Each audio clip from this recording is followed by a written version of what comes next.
بسم الله الرحمن الرحيم. السلام عليكم ورحمة الله وبركاته. وعادت ريما لعادتها القديمة. الزمالك يتعادل مع المقاولين في حضور جماهيري رهيب.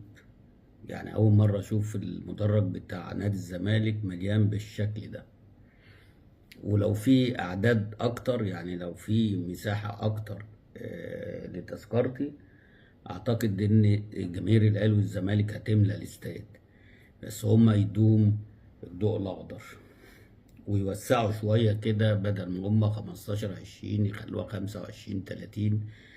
بتدي يعني شكل وطعم للمباراه مهما كانت النتيجه. نادي الزمالك سبب التعادل النهارده المدير الفني، زي بالظبط المدير الفني بتاع النادي الاهلي في ماتش مودرن سبورت. ولكن في ماتش مودرن سبورت كانت المساحات ضيقه قوي، وفرقه مودرن كانت ال11 يعتبروا على ال18، فعشان كده النادي الاهلي يعني ما كانش فيه اختراق من العمق، ما كانش فيه كروسات كتيره، لان طبعا في تكتل دفاعي. انما النهارده المقاولين نازل بيلعب لك جيم مفتوح، هو ما دافعش الا في اخر ربع ساعه ولا تلت ساعه بس، انما من البدايه بيلعب جيم مفتوح عادي وعايز يكسب، زي الماتش بتاع زد اللي هو خسره 2-0 وكان احسن من كده بكتير. فبيلعب جيم عايز ياخد التلاته بونت، مش جيم مقفول زي ما مودرن سبورت لعبت قدام النادي الاهلي.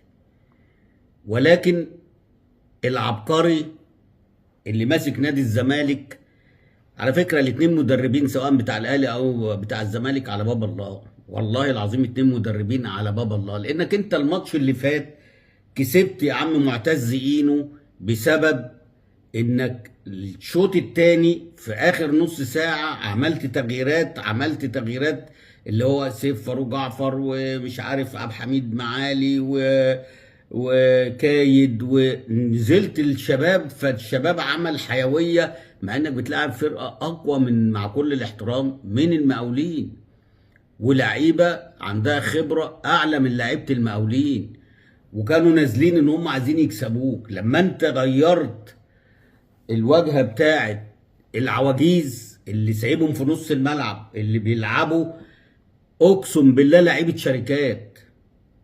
يعني اللي انا شفته النهارده وشفت الماتش اللي فات، الاتنين دونجا وعبد الله السعيد ما لهمش لعب تاني، والله العظيم. انت النهارده ظلمت الدباغ، وظلمت ادم كايد، وظلمت البرازيلي الفينا ده، وظلمت عبد الحميد معالي، ظلمت الناس اللي هي اصحاب المهاره دولت، لان انت سايب اتنين عواجيز في نص الملعب، اتنين بيشيلوا رجلهم بالعافيه. قول لي عبد الله السعيد يلعب للدقيقه 84 ولا 83 ليه؟ اديني سبب. وضيعت ناصر ماهر، مره تحطه ناحيه اليمين ومره تحطه، يا عم قلنا لك الماتش اللي فات لما انت دخلته في نص الملعب جاب لك جون وعمل شكل وعمل خطوره وعمل اسيستات، وبقى هو ده مكانه الحقيقي. انما انت عشان تلعب عبد الله السعيد مطرف، بتلعبوا الشوط الاولاني ناحيه اليمين دي يا راجل. طب انت اول بدايه الشوط الثاني طلع واحد من الاثنين، وكنت خليت الدباغ ده ناحيه الرايت ونزلت ناصر منسي يا عم، واخد بالك، وشديت واحد من اللي هم اصلا عواجيز في نص الملعب ودخلت ناصر ماهر جوه في نص، والله كنت كسبت. لان المقاولين ما عملش التكدس الدفاعي والكثافه العدديه الدفاعيه غير في اخر 5 دقائق 10 دقائق، اللي هو بقى عايز يحافظ على البونت وعايز ياخد النقطه والكلام. وانت لما نزلت راس حربه اللي هو ناصر ده، عمرو ناصر ده، فمش عارف يعني. انت النهارده سبب من اسباب ضيعان 2 بونت بسهوله، ودولت هيأثروا. بدل ما كنت تاخد النهارده 6 بونت، النهارده 4 بونت، ودخلت بقى انت كده في الايه، في الحنبوكه. ايه الحنبوكه دي؟ اللي هي بقى ايه؟ الفرق اللي هي هتبقى في التحت. واحنا ما صدقنا ان انت كسبت الماتش اللي فات وربنا اداك من واسع. يعني انا كان عندي تتعادل الماتش اللي فات وتكسب النهارده، على الاقل الماتش اللي فات شكلها حلوه اما تتعادل مع سيراميكا، فانت كسبت. فانا ما اعرفش النهارده مصمم، لولا ان دونجا اتصاب ما كنتش هتطلعه، لولا ان عبد الله السعيد يعني كل كره مقطوعه واقرا على الشاشه يقول لك عبد الله السعيد جاله 66 كوره، البساط الصحيحه والمظبوطه والمعرفش ايه 65. الله، ده مش عارف يوقف الكوره يا جدعان الشوط الاولاني هو ولا دونجا. ايه الاحصائيات دي؟ هو عشان يمسك كوره ويلعبها اللي جنبه يبقى ده باص صحيح؟ ولا الباص الصحيح اللي هو بيعمل لك كرة طويلة، بيعمل لك اسيست، بيعمل لك تغيير ملعب من اليمين للشمال عشان الراجل يعمل كروس؟ هي دي الباصات الصحيحة او الاسيستات الصحيحة. انما يقول لك الاستلام مش عارف 66 كرة استلامها، الصحيح منه 65. ازاي يا جدعان؟ واحنا ما بنشوفش يا جدعان؟ سواء هو ولا عبد الله السعيد ولا فانت مفروض يا عم انت الشوط الاولاني بدات لقيت فرقتك فرقه شركات، ابدا غير الفينا الفينا ده ازاي يقعد احتياطي اصلا؟ يعني لعيب عندك وشفته، ما تبدا بيه من اول الماتش، ابدا ولما يتعب طلعه، لما يتعب طلعه، بس هيكسبك وراجل بدني واقف على رجله. طب ما انت لعبت الماتش اللي فات شوكوبانزا من اول الماتش، فمش عارف بقى يعني لما يكون عندك لعيب بالمهاره دي وتقعده وتديله تلت ساعه ولا ربع ساعه ونزل فرق كتير قوي وعمل لك جبهه. طب ما من الاول يا عمي، من الاول يا عم الفاضي، يعني مدرب فاضي جدا وقاعد يكتب لي ويعمل لي والله العظيم احنا شايلين حمل، شايلين مدربين حمل بس عشان المنظره، مدرب معرفش برتغالي ومدرب اسباني ومدرب يا عم ده ما عنده، ده احنا عندنا مدربين احسن والله احسن منهم، بس الجمهور ما بيصبرش عليهم. قلت لكم 100 مره، يا تجيبوا مدرب محترم يا اما ما تجيبوش مدربين زي دول جايين يعملوا اسم وياكلوا عيش وبعد كده يسيبك ويمشي. يعني جوميز السنه اللي قبل اللي فاتت ده كان هيبطل موهبه زي محمد شحاته. لو كان قاعد والله ما كنت هتشوف محمد شحاته ده، والله ما كنت، ده ما كان كأن مثلا في طار بينه وبين محمد شحاته ويلعبوا ناحيه الرايت ويطلعوا بره السكور. اخروا سنه لولا ان ربنا كرمه وغار في داهيه، والله العظيم ما كنتش هتشوف محمد شحاته ده. فما اعرفش بيجيبوا مدربين كده. والمدرب ده جاي ب 5000 دولار ولا ايه يعني؟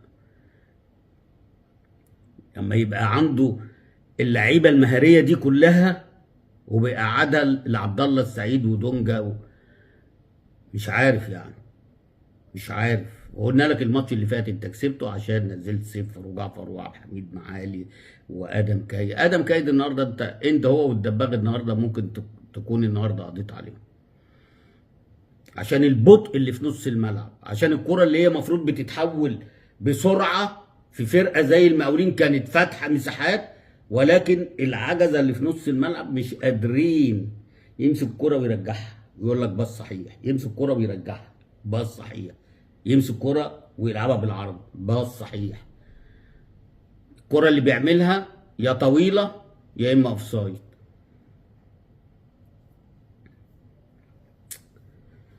فمباراة كانت سهل جدا لفرقة نادي الزمالك ان هي تكسب المباراة وتكسب بسهولة، لان المقاولين النهارده كان بيلعب جيم مفتوح، مفيش بس الا اخر 5 دقايق 10 دقايق هو اللي عشان يحافظ على البونت بقى، لان خسران الماتش الاولاني فلعب زون ديفنس. وتخيل انا على اعتقد الباك ليفت هو اللي خد احسن لاعب، باك ليفت المقاولين هو اللي خد رجل المباراة.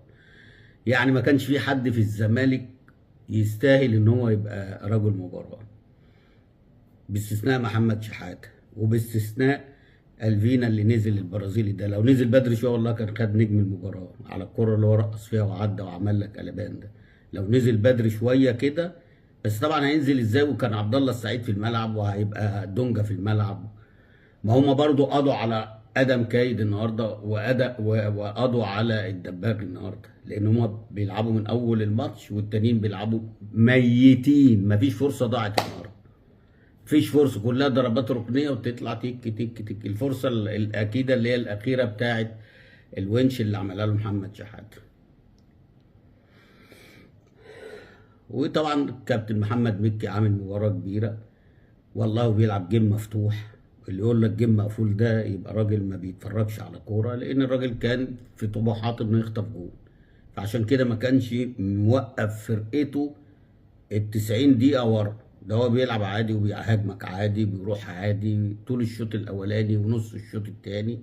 لما حس ان هو ممكن ياخد البونت فبدا بقى يعمل تغييرات دفاعيه عشان يحافظ على النقطه. فاعتقد النهارده مش اعتقد، ده سبب رئيسي في خساره الاتنين بونت هو المدرب ده اللي هو على باب الله ده، اللي حكايته حكايه ده، اللي هو برضه مصمم. انت اتفائلت بقى ولا ايه؟ ما انت لما طلعت الرجاله العواجيز الماتش اللي فات كسبت، ما كنت بدات باللعيبه الشباب من اول المباراه والله كنت هتكسب، وكان في مساحه كبيره قوي في الملعب لما لعيبه بس عايزه لعيبه اسرع عشان تحط الكره في رجل الفينا، تحط الكره في رجل ادم كاي. ده ادم كاي كان بينزل نص الملعب عشان يستلم، عشان ما بتروحلوش الكره اصلا. وحاطط ناصر ماهر ناحيه اليمين، يعني حاطط ناصر ماهر اللي هو لما نزل نص الملعب الماتش اللي فات عمل لك كام انفراجه وجاب جون وعمل، تقوم جاي حاطه ناحيه اليمين، ولما تيجي تغير تحطه ناحيه الشمال. يا عم انت ما تحط انت عبد الله ناحيه الشمال وخلي ناصر يلعب في الحته دي. والله حاجه تنرفز وتضايق. ويجي بقى الراجل اللي هو المعلق يقول لك عبد الله السعيد عامل مباراه هايله، والناس في الاستوديوهات عليه يقول لك عامل مباراه جيم. يا احنا اللي ما عندناش فكره يا ما انتوا ما بتشوفوش. ما انت بص على الشوط الاولاني كام كره اتقطعت منه، بص عمل كام اسيست. هو ده عبد الله السعيد بتاع الاسيستات وبتاع الشوط على الجون وبتاع الفاولات خلاص يعني. يلا تعادل عشان اللعيبه تفوق والمدرب يفوق. وعلى فكره والله العظيم عنده كل اللعيبه اللي جابها السنه دي. ادم كايد على الدباغ مش وحش، لعيب كويس قوي. والفينا ده لعيب هايل، هيبقى نجم الموسم اللي هو البرازيلي ده. وعندك عبد الحميد معالي لعيب لمسته هايله وعمل اسيست من القلب لسيف جعفر، بس هو نازل متصربع سيف مش عارف ليه، واخد بالك. فاتمنى ان الماتش اللي جاي بقى يقعد عبد الله السعيد ودونجا اتصاب ربنا يشفيه ويقعد له بتاع حوالي 6 اسابيع كده ولا 7 اسابيع لغايه ما المنتخب يرجع. الف سلام عليك يا دونجا، بس ريح خد راحتك قوي في الاصابه عشان احنا محتاجينك ان شاء الله. بس فاعتقد ان لازم يعيد حساباته، ولازم حد من جون ادوار يقول له او حد من مجلس الاداره، لا انت عندك لعيبه دلوقتي اديها بقى، اديها. مش عايزين نشوف اللعيبه القديمه، عايزين نشوف الصفقات دي حتى لو هتتعادل بعد كده. بس انا لو لعب الصفقات دي مع بعض وعمل توليفه كويسه في نص الملعب، اتنين واحد جنب محمد شحاته بيجري زي سيف جعفر ومحمد شحاته، وحط قدامهم ناصر ماهر، والله تكسب اي حد. حط بقى الفينا ناحيه اليمين والواد عبد الحميد معالي ناحيه الشمال او ادم كايد، وعندك الدباغ وعندك ناصر منسي، هيبقى عندك فرقه قويه. وانت الديفنس ما عندكش مشكله فيه ولا حارس المرمى، يعني اي حد يقف معاه النهارده ما حدش يختبر، كلها حاجات عرضيه بيطلع خدها صبحي والكلام ده. سواء وقف المهدي سليمان وقف محمد عواد ما فيش خطوره الا لما هتلاعب فرق تقيله بقى. وبرضه لسه عندي مبدئي ان حسام المجيد لازم يقعد، لان بيستنى على الكوره كتير وكل باصاته غلط. كل باصاته النهارده الشوط الاولاني كانت غير مظبوطه، حتى الشوط الثاني في واحده بيعملها ادم كايد حطها له في الاوت وهو جنبه. يلا ان شاء الله باذن الله بنتمنى الخير للاهلي وللزمالك عشان نشوف دوري قوي السنه دي باذن الله. اشوفكم ان شاء الله في فيديو قريب. السلام عليكم.